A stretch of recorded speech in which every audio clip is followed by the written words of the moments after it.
Selamat pagi Bapak Ibu Saudara sekalian yang terkasih dalam Tuhan Yesus Kristus. Kami pada saat ini juga mengucapkan dengan penuh sukacita bagi Bapak Ibu Saudara yang baru pertama kali datang dan mengikuti kebaktian di minggu ini. Ada beberapa warta yang akan kami sampaikan secara tertulis untuk boleh menjadi perhatian kita semua. Yang pertama adalah pelayan firman yang melayani kebaktian Minggu Baptis Yesus dan perjamuan kudus 9 Januari 2022 pada pukul 6 dan juga pukul setengah 5 sore nanti adalah Pendeta Parmen Brevis Lumban Toluan dari GKI Projo Klampok sebagai pendeta konsulen kita. Yang kedua, sakramen perjamuan kudus. Dalam kebaktian saat ini akan dilayankan sakramen perjamuan kudus. Dan marilah kita mempersiapkan hati kita masing-masing.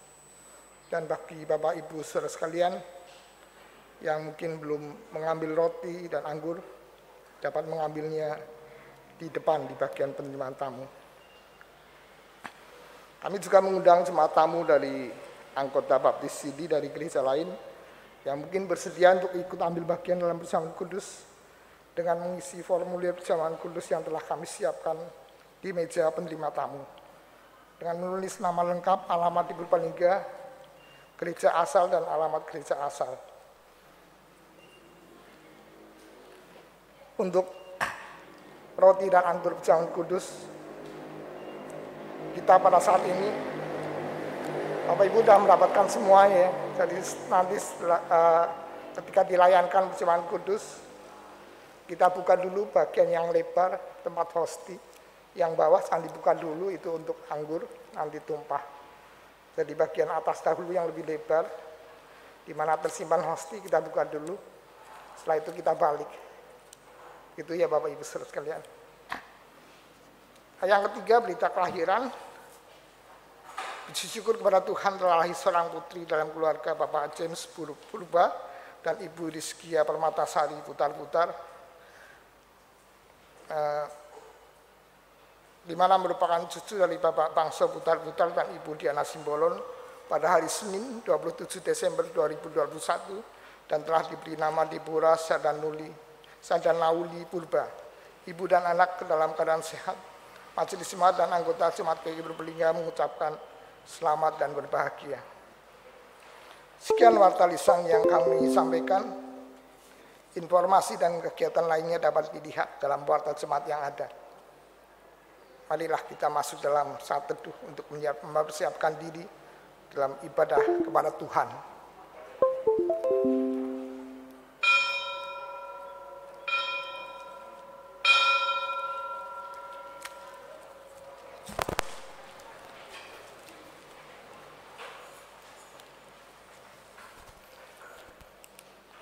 Saudara yang dikasihi Tuhan, saat ini kita memperingati kembali peristiwa pembaptisan Tuhan Yesus, sekaligus menjadi awal dari masa minggu-minggu biasa dengan warna liturgi hijau. Warna hijau melambangkan tanaman yang bertumbuh subur, sebagai simbol jika kita turut dipanggil untuk mengalami pertumbuhan rohani dan ikut serta dalam pelayanan seperti apa yang dilakukan oleh Tuhan Yesus. Maka mari kita bersama turut melibatkan diri dengan menyanyikan Kidung Jemaat 3 ayat 1 dan 3. Kami puji dengan riang.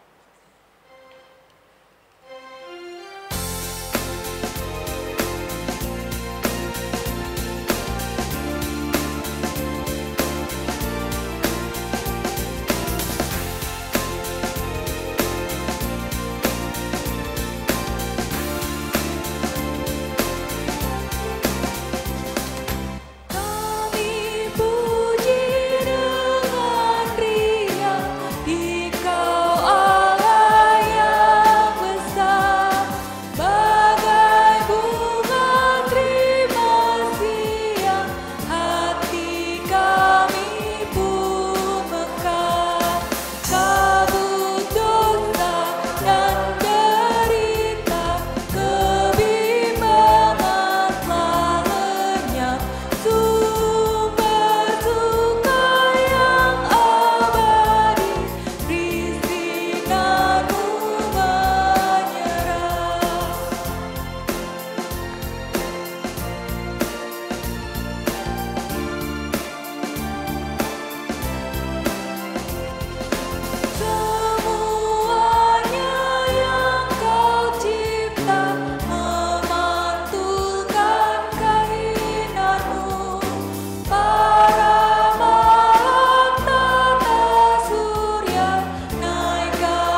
Kebaktian Minggu Baptisan Yesus ini dapat berlangsung oleh karena pertolongan kita adalah dalam nama Tuhan yang menjadikan langit dan bumi.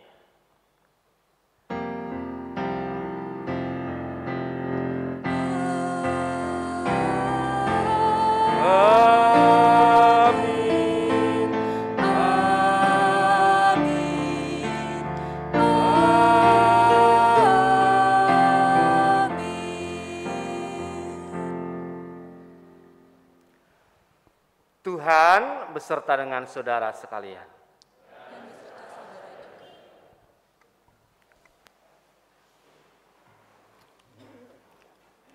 Saudara yang terkasih, kita tentu pernah mengalami pasang surut kehidupan.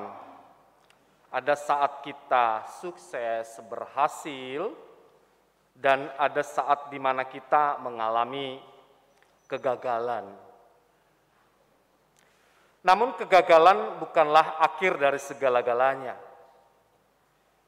Kita bisa memaknainya sebagai momentum yang tepat untuk mengalami perubahan hidup. Seperti halnya tindakan yang dilakukan oleh Tuhan Yesus. Ia bersedia dibaptis bersama dengan orang-orang berdosa, karena ia mau merengkuh kegagalan manusia dan bersedia menjadi penebus dosa bagi manusia. Seperti yang dikatakan dalam Kolose 2 ayat 12 demikian. Karena dengan Dia kamu dikuburkan dalam baptisan, dan di dalam Dia kamu turut dibangkitkan juga oleh kepercayaanmu kepada kerja kuasa Allah yang telah membangkitkan Dia dari orang mati. Mari Bapak Ibu kita bersama-sama berdoa. Saat ini kami datang Tuhan ke hadapan-Mu di dalam doa pengakuan dosa kami. Kami datang dengan penuh kerendahan hati, menyapa Tuhan dengan segala keberadaan kami, dengan segala pengalaman yang telah kami lalui. Dan jika kami menoleh ke belakang, kami melihat pengalaman-pengalaman hidup kami bisa melihat Tuhan bagaimana kami berjuang dalam hidup ini. Bagaimana kami menghadapi terpaan persoalan demi persoalan, bagaimana kami menyelesaikan setiap perkara hidup kami, bagaimana kami mengevaluasi diri kami, sampai akhirnya kami bisa menjadi pribadi seperti yang saat ini berdoa kepada Tuhan. Dan dalam proses yang panjang itu Tuhan, di dalam setiap pengalaman itu kami mengaku. Kadang kami ragu pada diri kami. Kami tidak percaya diri. Kami merasa tidak layak. Bahkan kami juga ragu pada Tuhan, apakah Tuhan akan menolong kami melewati masa-masa sulit dalam hidup kami. Begitulah dinamika yang kami lalui Tuhan. Demikian juga dengan iman kami. Kadang kami begitu bersemangat. Kadang kami begitu lemah. Kadangkala kami ingin sekali menyapa Tuhan. Kadangkala kami ingin menjauh dari Tuhan.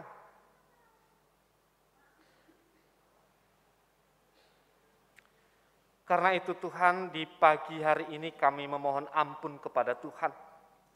Ketika belum bisa sesuai dengan harapan Tuhan, apa yang kami lakukan dalam kehidupan kami.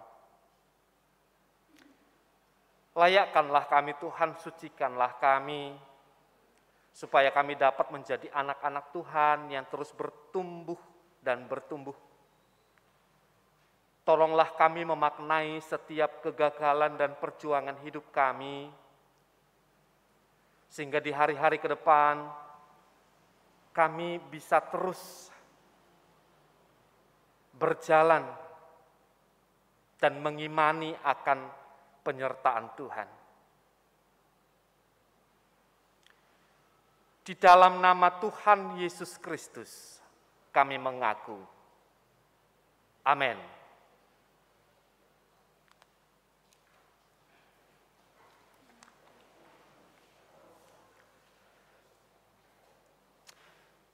Saudara yang terkasih, Allah begitu mengasihi dan peduli kepada kita, sehingga Yesus Sang Putra, Anak Allah, bersedia menerima baptisan seperti halnya manusia berdosa. Sebab karena baptisan itu adalah tanda pertobatan, dan bagi mereka yang bersungguh-sungguh bertobat dan percaya kepadanya, maka Tuhan akan berkenan mengampuni segala dosa dan salah kita. Karena firman-Nya di dalam Roma 6 ayat 3-4 berkata, "Atau tidak tahukah kamu bahwa kita semua yang telah dibaptis dalam Kristus, telah dibaptis dalam kematian-Nya? Dengan demikian, kita telah dikuburkan bersama-sama dengan Dia oleh baptisan dalam kematian, supaya sama seperti Kristus telah dibangkitkan dari antara orang mati oleh kemuliaan Bapa, demikian juga kita akan hidup dalam hidup yang baru." Demikianlah berita anugerah dari Tuhan.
Mari Bapak Ibu kita bersatu di dalam doa.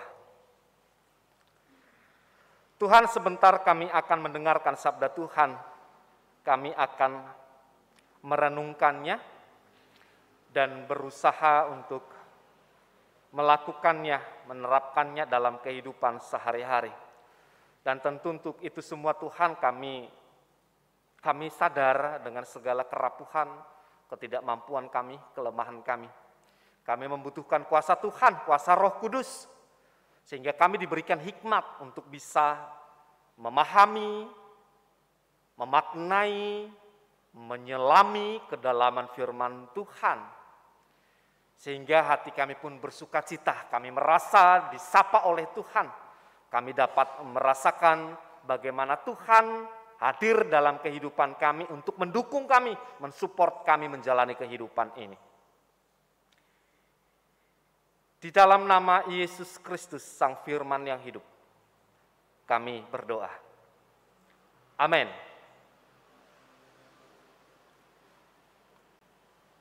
Bacaan kita, saudara-saudara, terambil dari Injil Yesus Kristus menurut Injil Lukas, yaitu Lukas 3, ayatnya yang ke-15 sampai dengan 17, dilanjutkan ayat ke-21 sampai 22. Lukas 3, ayatnya yang ke-15 sampai 17, dilanjutkan ayat 21 sampai 22.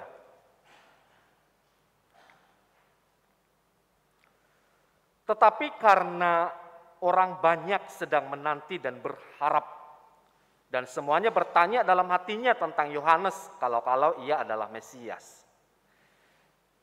Yohanes menjawab dan berkata kepada semua orang itu, "Aku membaptis kamu dengan air, tetapi ia yang lebih berkuasa daripadaku akan datang, dan membuka tali kasutnya pun aku tidak layak. Ia akan membaptis kamu dengan Roh Kudus dan dengan api. Alat penampi sudah di tangannya untuk membersihkan tempat pengirikannya dan untuk mengumpulkan gandumnya ke dalam lumbungnya. Tetapi debu jerami itu akan dibakarnya dalam api yang tidak terpadamkan." Ayat 21. Ketika seluruh orang banyak itu telah dibaptis dan ketika Yesus juga dibaptis dan sedang berdoa, terbukalah langit. Dan turunlah Roh Kudus dalam rupa burung merpati ke atasnya. Dan terdengarlah suara dari langit, "Engkaulah anakku yang kukasihi, kepadamulah aku berkenan." Demikianlah Injil Yesus Kristus. Berbahagialah mereka yang mendengarkan firman Tuhan dan yang berusaha memeliharanya dalam kehidupan sehari-hari. Haleluya.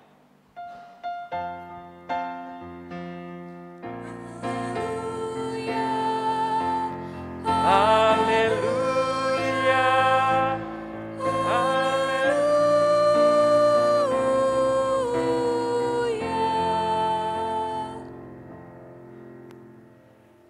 Selamat pagi, saudara-saudara terkasih. Semoga saudara-saudara dalam keadaan baik dan sehat. Amin. Demikian juga saudara-saudara yang beribadah dari rumah, semoga juga Tuhan beserta saudara. Bapak Ibu saudara sekalian, tema kita adalah kesediaan untuk merengkuh kegagalan. Saya ingin bertanya kepada Bapak Ibu, pernahkah saudara-saudara merasa diri tidak layak atau tidak pantas? Pernahkah saudara merasa diri saudara tidak layak atau tidak pantas? Contohnya, saudara merasa tidak layak untuk dicintai ataupun mencintai. Saya ini tidak layak untuk dia. Saya tidak layak diterima. Dan saya pun tidak layak untuk mencintai sebaik dia. Perasaan-perasaan seperti itu. Atau contoh lain, Bapak Ibu, pernahkah saudara merasa tidak layak untuk mendapatkan apresiasi, penghargaan, meskipun sebenarnya saudara-saudara sudah berhasil, sudah melakukan sesuatu yang besar sebenarnya, tetapi Bapak Ibu merasa saya nggak layak mendapatkan itu. Saya nggak layak mendapatkan apresiasi yang seperti itu. Atau Bapak Ibu, pernahkah saudara merasa tidak layak menjadi seorang ayah dan ibu atau ibu?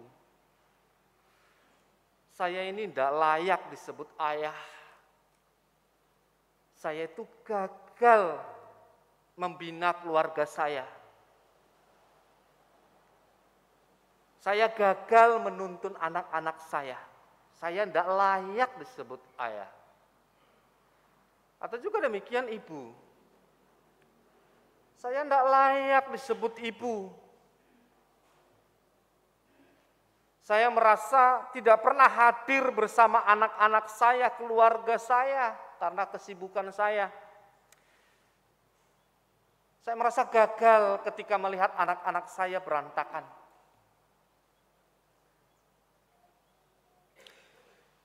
Atau pernahkah Bapak Ibu merasa tidak layak menjadi seorang teman atau sahabat? Saya tidak layak disebut teman sebagai sahabat. Ketika dia membutuhkan saya di akhir hidupnya, saya tidak bisa hadir.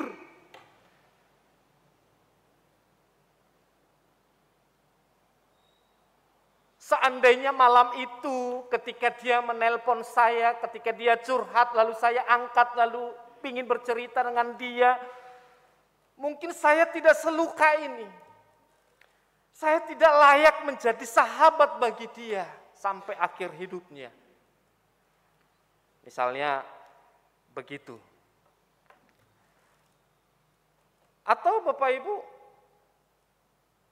bisa jadi saudara-saudara atau kita ini merasa tidak layak untuk menjadi pelayan Tuhan. Tidak layak menjadi penatua.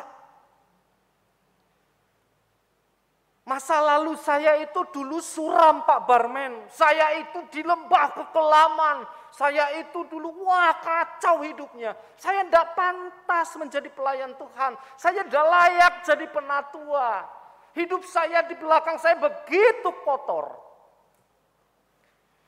Kita merasa tidak layak di hadapan Tuhan.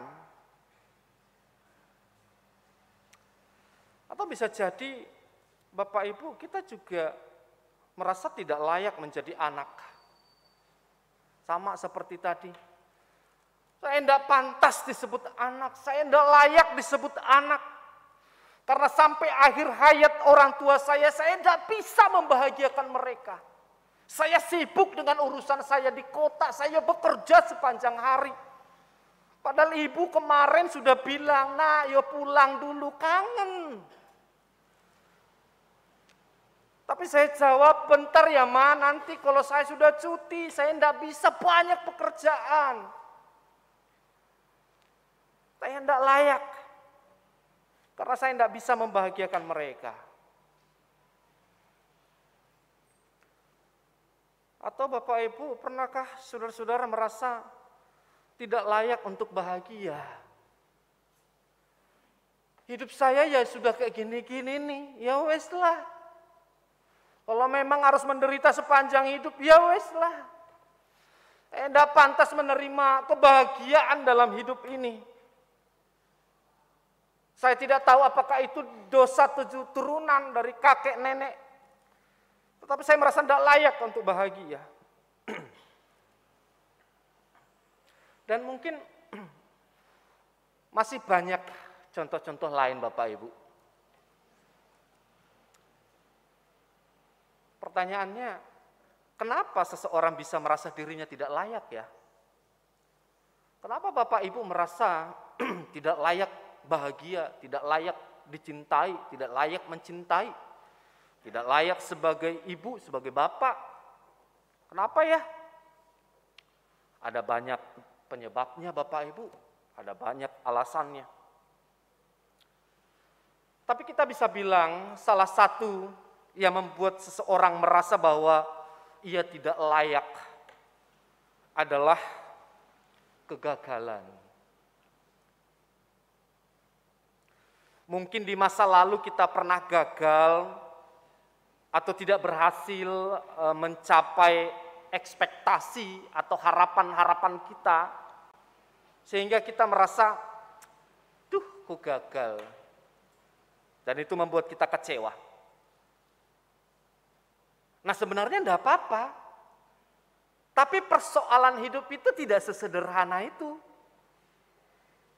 Kadangkala pengalaman pahit yang kita anggap sudah berlalu itu sedikit banyak berkontribusi pada cara pandang kita memandang dunia ini. Jadi kita merasa sebenarnya ya itu sudah berlalu lah. Tapi cara kita melihat dunia saat ini bisa jadi dipengaruhi oleh pengalaman pahit kita di masa lalu.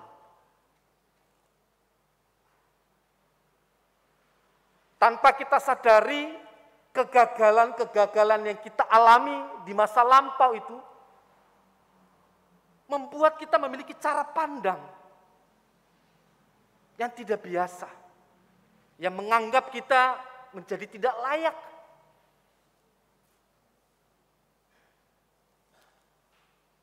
Begitu kompleksnya kehidupan manusia itu, Bapak Ibu.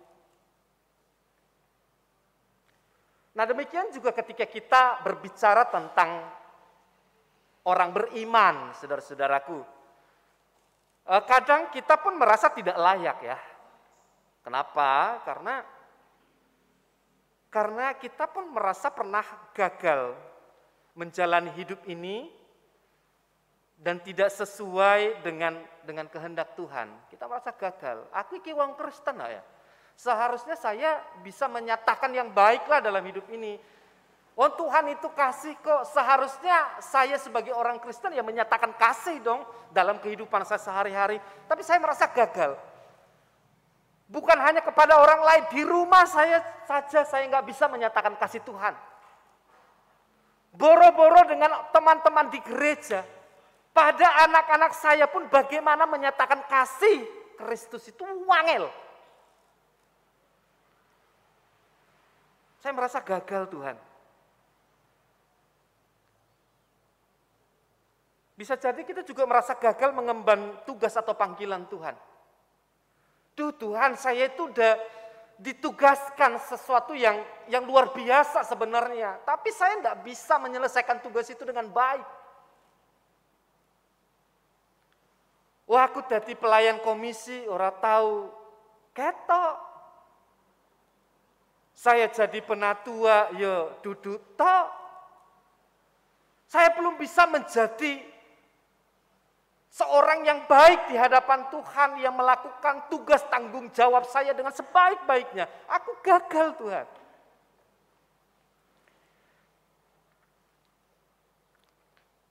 Kalau begitu, saudara-saudaraku, kalau sudah di pikiran kita perasaannya tidak layak, apakah kita masih memiliki harapan untuk menjadi umat yang lebih baik?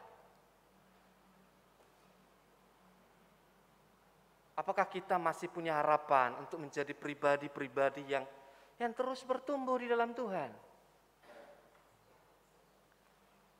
Nah saudara-saudaraku, saat ini kita belajar dari Yohanes Pembaptis. Kita melihat ke Alkitab.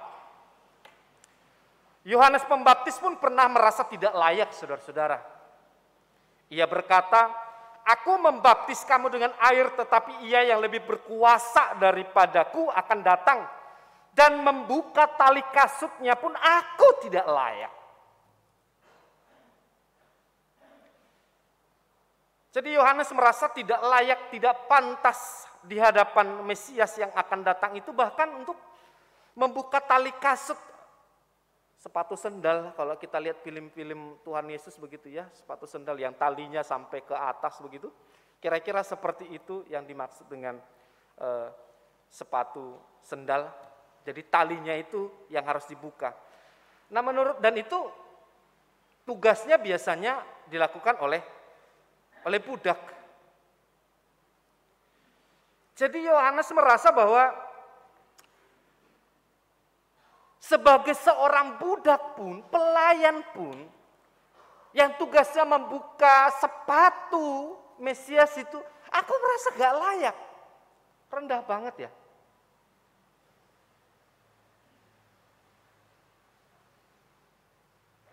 Pelayan itu sudah rendah. Budak itu sudah rendah pada saat itu. Tapi untuk seperti itu pun menurut Yohanes ia tidak layak.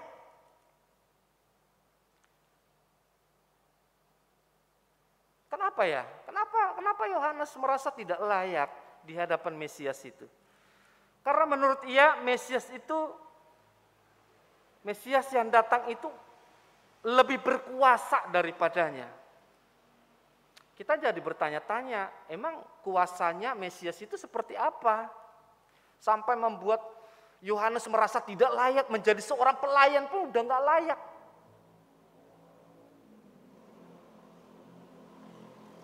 Jadi kalau kita mungkin merasa tidak layak menjadi seorang ayah, tidak layak menjadi seorang teman, tidak layak menjadi seorang ibu, Yohanes merasa bahkan menjadi seorang hamba pun aku merasa tidak layak di hadapan Tuhan.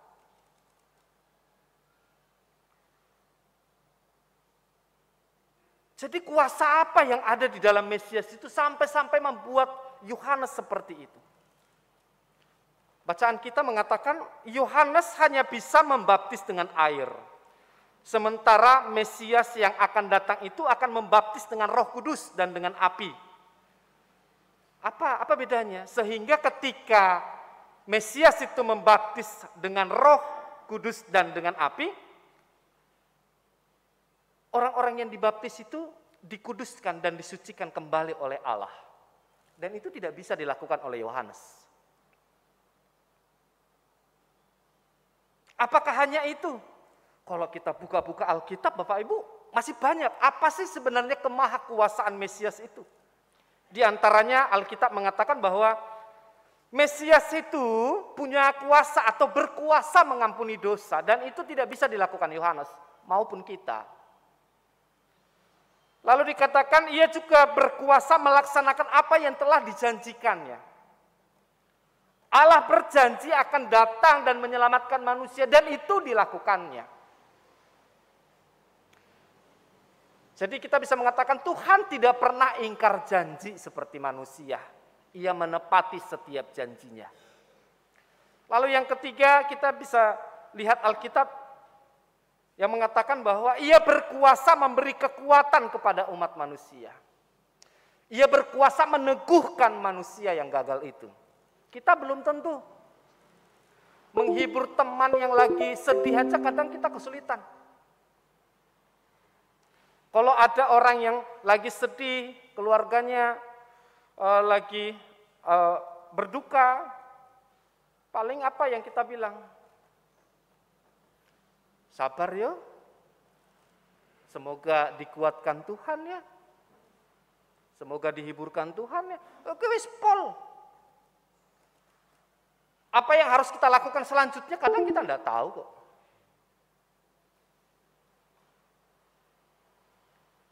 Bahkan kadangkala tidak semua orang tahu bahwa kadang duka itu bukan pada saat ada kedukaan.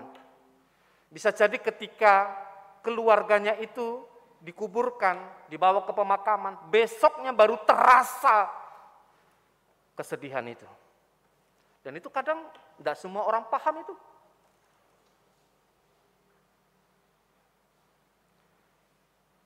Nah itulah yang membuat Yohanes merasa tidak layak, tidak pantas di hadapan Sang Mesias itu. Kalau begitu saudara-saudara, jika kita mengakui ketidaklayakan kita sama seperti ketidaklayakan yang diakui oleh Yohanes Pembaptis, maka kita bisa bilang tidak ada yang layak di hadapan Tuhan. Tidak ada yang pantas di hadapan Tuhan. Kita tidak layak karena kita tidak bisa menguduskan ataupun menyucikan orang lain. Kita tidak bisa mengampuni dosa orang lain. Terkadang soal janji kita masih kadang lupa. Hari ini kita janji kepada Tuhan, besok kita mengingkari, besoknya janji lagi, besoknya kita ingkari lagi. Kadangkala kita juga tidak bisa memberikan kekuatan kepada orang lain. Itulah kita.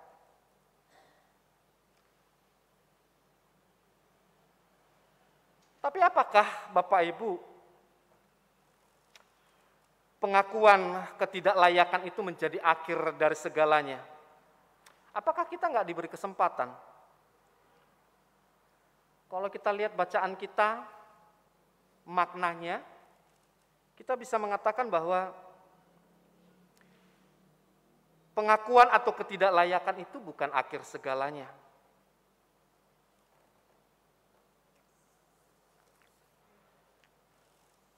Di ayat 21 dikatakan, ketika seluruh orang banyak itu telah dibaptis dan ketika Yesus juga dibaptis, artinya begini. Jadi ketika Yohanes merasa dirinya tidak layak untuk membuka tali kasutnya Tuhan, Yesus justru datang kepadanya untuk minta dibaptis. Jadi tidak terduga.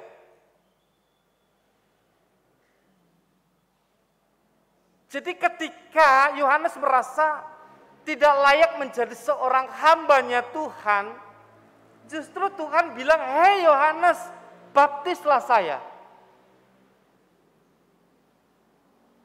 Dia diberikan anugerah yang tak terduga olehnya. Jadi bisa jadi ketika kita mengatakan bahwa aku tidak layak menjadi seorang ayah, lalu Tuhan bilang, "Hei, aku memberikan engkau anugerah yang luar biasa." Lalu kita bisa berhikmat untuk melakukan tugas-tugas sebagai seorang ayah. Lalu apa maknanya ketika justru Yesus datang kepada Yohanes yang merasa tidak layak itu? Kita bisa memaknainya begini, bahwa Yesus hendak mengatakan rasa setia kawannya, yaitu bahwa ia bersatu solider pada orang-orang yang berdosa itu, pada orang-orang yang merasa tidak layak di hadapan Tuhan itu. Ya bukan berarti ia berdosa sama seperti orang banyak di situ, karena ia memang Allah yang kudus dan hidup tanpa dosa. Tetapi yang ingin dikatakan adalah ketika Yesus sendirian datang kepada Yohanes, Yesus itu ingin mengatakan Yesus merendahkan dirinya untuk bisa bersama-sama dengan manusia berdosa itu untuk mendapatkan keselamatan dari Allah. Hebat ya.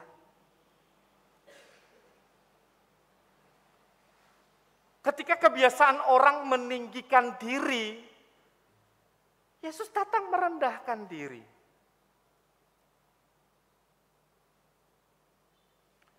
Ketika manusia berusaha untuk bagaimana caranya saya supaya terlihat lebih wah dari orang lain, Yesus tidak perlu itu.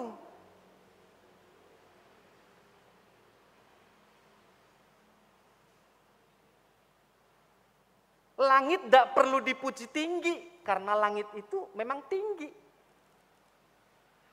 Demikian juga Yesus, ia datang merendahkan dirinya, hadir tuh bersama orang-orang yang merasa tidak layak menjadi ayah, tidak layak sebagai ibu, tidak layak bahagia, dan segala macamnya. Artinya saudara-saudara, Yesus merengkuh dan mendekatkan dirinya dengan manusia yang pernah gagal dan merasa tidak layak. Dia tidak pergi, tidak. Justru dia datang. Bahkan lebih daripada itu dikatakan dia bukan sekedar menjadi sahabat, dia bersedia jadi penebusnya.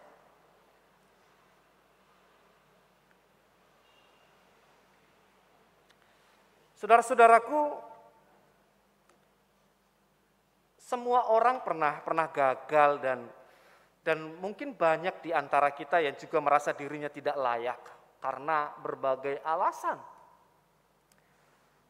Merasa diri tidak layak tentu dapat mengganggu hidup kita Bapak Ibu, karena membuat kita menjadi lebih khawatir dan bisa jadi membuat kita jadi depresi. Namun kita perlu ingat bahwa kegagalan dan merasa tidak layak bukan akhir dan segalanya seperti Yohanes yang dialami Yohanes.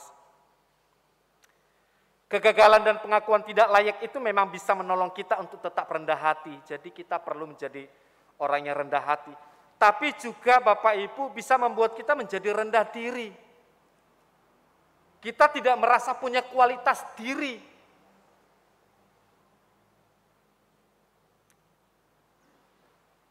Namun yang lebih penting dari semua itu adalah bahwa kita harus ingat Yesus Kristus datang kepada orang-orang yang seperti itu.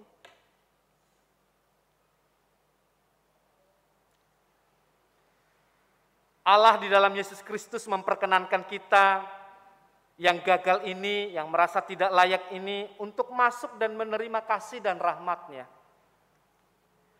Kita diterima meskipun kita pernah gagal dan tidak layak. Kita menyebutnya anugerah. Anugerah itu pemberian. Jadi bukan karena sebagaimana kita kuat menjalani hidup ini, bagaimana kita bagusnya menjalani hidup ini, bagaimana kita melayani dalam hidup ini, bukan.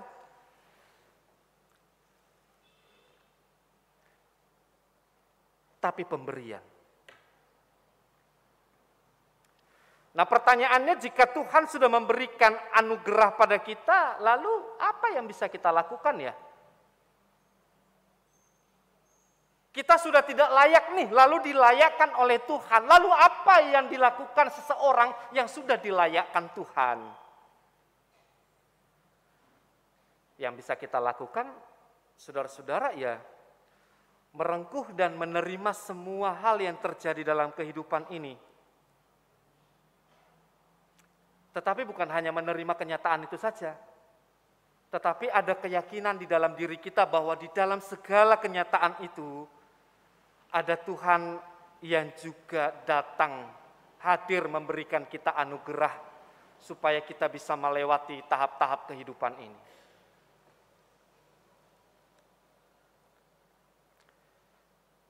Nah, saudara-saudaraku, kita juga bisa melakukan hal yang baik juga, khususnya ketika saat ini kita akan merayakan perjamuan kudus. Jadi di tengah pahit getir kehidupan, kita merasa tidak layak, kita merasa rendah diri, nanti di dalam perjamuan kudus itu kita diingatkan kembali. Seberapa besar pun engkau merasa tidak layak, Tuhan hadir menyelamatkanmu. Seberapa sedih pun engkau karena engkau pernah gagal, ingatlah Tuhan merengkuhmu. Tuhan hadir untuk menyelamatkanmu. Melalui perjamuan kudus nanti kita diingatkan bahwa kita yang tidak layak ini telah diberi anugerah keselamatan melalui kematian dan kebangkitannya. Semoga ketika nanti kita merayakan perjamuan kudus bersama-sama, Bapak Ibu kembali punya harapan baru, punya semangat baru. Meskipun gagal, itu bukan akhir segalanya. Kita masih bisa terus melanjutkan kehidupan ini, berkarya terus, menyayangi keluarga kita, dan juga layak untuk berbahagia di dunia ini. Selamat menjalani peziarahan hidup saudara di tengah banyaknya dinamika kehidupan. Tuhan pasti menolong saudara. Amin.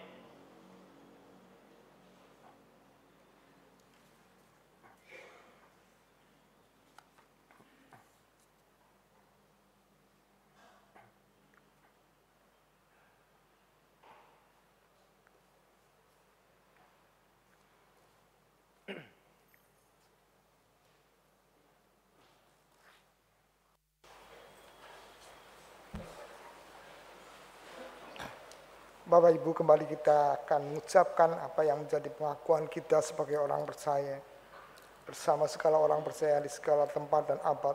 Demikian, aku percaya kepada Allah Bapa yang Maha Kuasa, Khalik langit dan bumi, dan kepada Yesus Kristus, Anak yang tunggal Tuhan kita, yang dikandung dari Roh Kudus, lahir dari anak darah Maria, yang menderita sengsara di bawah pemerintahan Pontius Pilatus, disalibkan, mati dan dikuburkan, turun ke dalam kerajaan maut. Pada hari yang ketiga, bangkit pula dari antara orang mati, naik surga, duduk sebelah kanan Allah, Bapa yang Maha Kuasa. Dan dari sana ia akan datang untuk menghakimi orang yang hidup dan yang mati. Aku percaya kepada Roh Kudus, gereja yang kudus dan am, persekutuan orang kudus, pengampunan dosa, kebangkitan orang mati, dan hidup yang kekal. Amin.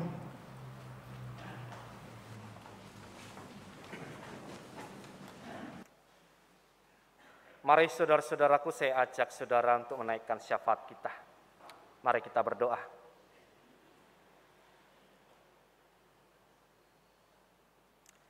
Tuhan, di dalam doa ini kami membawa jemaat-Mu yang beribadah saat ini, Tuhan,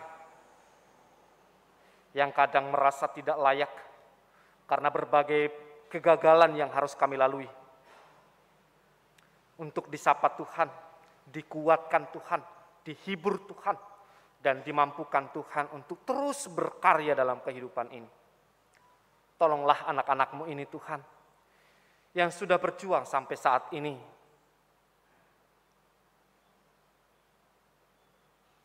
Berkatilah mereka,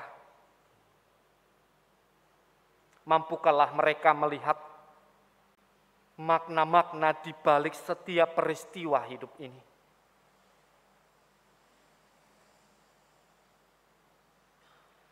Sehingga setiap kegagalan pun Tuhan diubah menjadi sebuah sukacita, keberhasilan, kebahagiaan. Demikian juga ketika para orang tua yang juga berharap Tuhan anak-anaknya bisa terus menjalani kehidupan dengan baik, bisa mendapatkan pekerjaan dan usaha yang layak, bisa menjalani kehidupan yang baik, berelasi dengan orang lain. Itulah harapan semua orang tua. Kiranya Tuhan menolong anak-anak-Mu ini. Kami juga berdoa bagi saudara-saudara kami yang sakit, yang masa pemulihan, yang mungkin saja merasa dirinya tidak layak, tidak pantas untuk terus melanjutkan kehidupan. Tuhan, hiburkan anak-anak-Mu ini, agar mereka kembali bangkit dan percaya kepada Tuhan, berpengharapan kepada Tuhan. Dan ketika nanti Tuhan kami akan merayakan perjamuan kudus, terima kasih kami bisa mengingat kembali pengorbanan Kristus bagi kami yang memberikan kami anugerah. Kiranya melalui perjamuan kudus ini kami kembali semangat. Kami kembali memiliki kekuatan yang baru untuk menapaki kehidupan.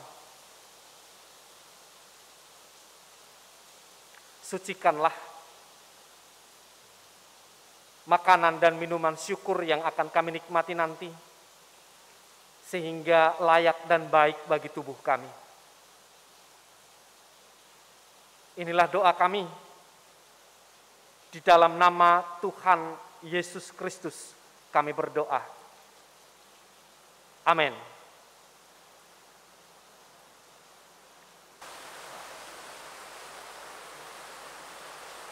Bapak, Ibu, dan saudara-saudari yang dikasihi Tuhan, kita bersyukur karena pada pagi ini kita masih diberi kesempatan untuk menyampaikan persembahan syukur kita yang asalnya dari Tuhan juga.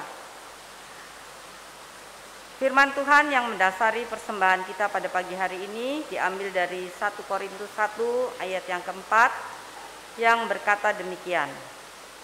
Aku senantiasa mengucap syukur kepada Allahku, karena kamu atas kasih karunia Allah yang dianugerahkannya kepada kamu dalam Kristus Yesus. Marilah kita memuji nama Tuhan dari KJ 391 bait yang pertama.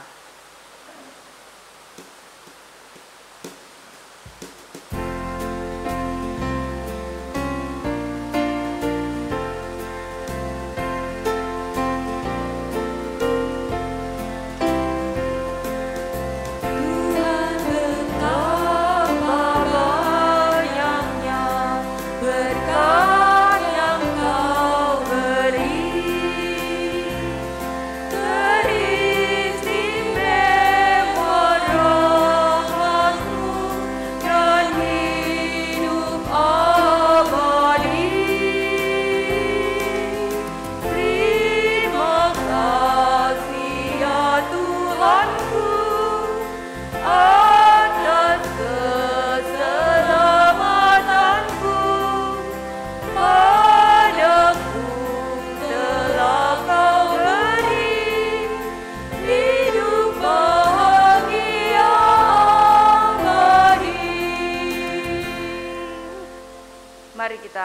bersatu di dalam doa.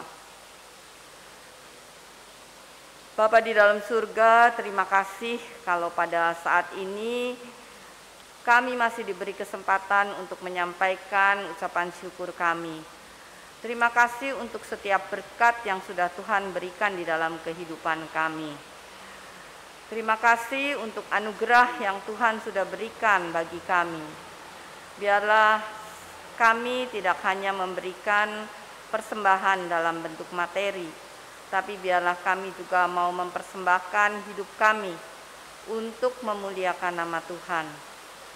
Bapa di dalam surga, mampukan kami khususnya majelis untuk dapat menggunakan uang persembahan ini dengan penuh tanggung jawab kepada Tuhan. Demikian juga dengan para komisi untuk dapat melakukannya dengan penuh tanggung jawab. Terima kasih Tuhan, di dalam nama Tuhan kami Yesus Kristus kami berdoa, memohon dan bersyukur. Amin.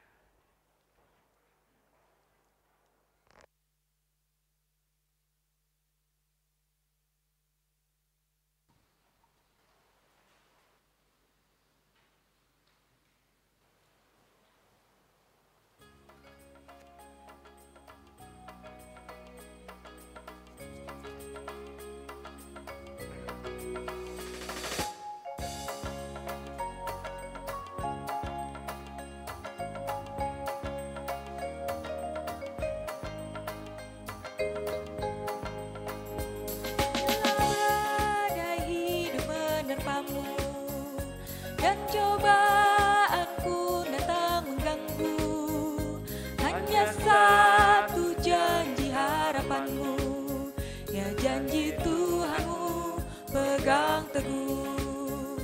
Biar gunung-gunung pun beranjak, serta bukit-bukit pun bergoncang, kasih dan setia dari Tuhan kan melindungimu tetap teguh.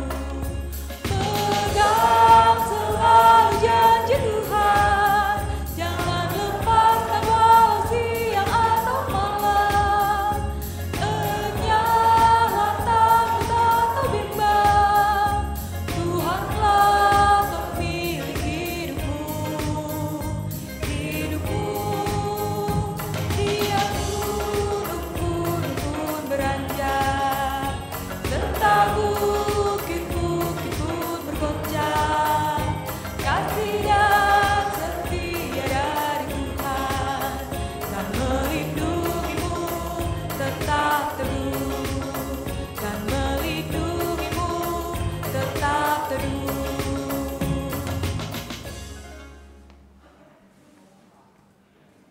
Saudara-saudara yang dikasihi Tuhan, wujudkanlah damai sejahtera dalam kehidupan saudara melalui kesediaan untuk merengkuh kegagalan dan melangkahlah lebih baik untuk melayani Allah. Terimalah berkat Tuhan.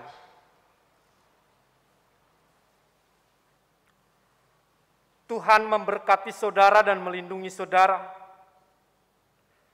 Tuhan menyinari saudara dengan wajah-Nya dan memberi saudara kasih karunia. Tuhan menghadapkan wajah-Nya kepada saudara dan memberi saudara damai sejahtera. Haleluya.